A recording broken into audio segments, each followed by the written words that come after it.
Сәлем достар, менің каналыма қош келдіңіздер. Біз бүгін сырники пісіретін боламыз. Ол үшін ең алдымен құрғатылған творогтың үстіне қантымызды, жұмыртқамызды, ұнымызды салып, бір келкі болғанша блендермен жақсылап тұрып езіп аламыз.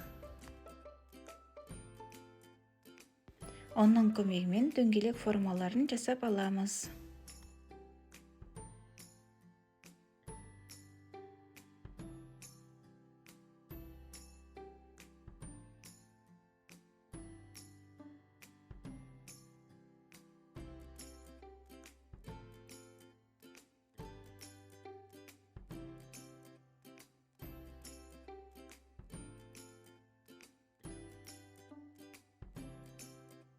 Барлығын жасап болғаннан кейін осындай формалар шығады.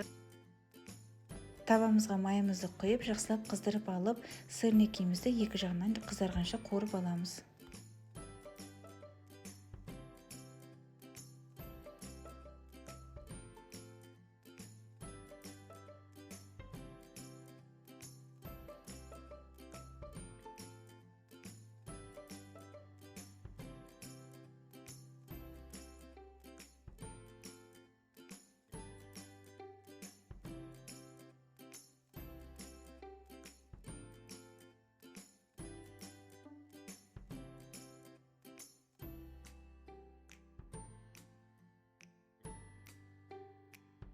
Үстінен варенье немесе сгущенка құйсаңыздар болады.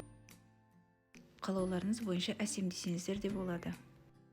Таңғы асқа ерекше әдемі болып шығатын, әрі дәмді, әрі сочный болып шығатын сырникіміз дайын болды. Міндетті түрде дайындап көріңіздер. Менің каналыма жазылып, лайк, комментарий қалдыруға ұмытпаңыздар. Рахмет, ас болсын.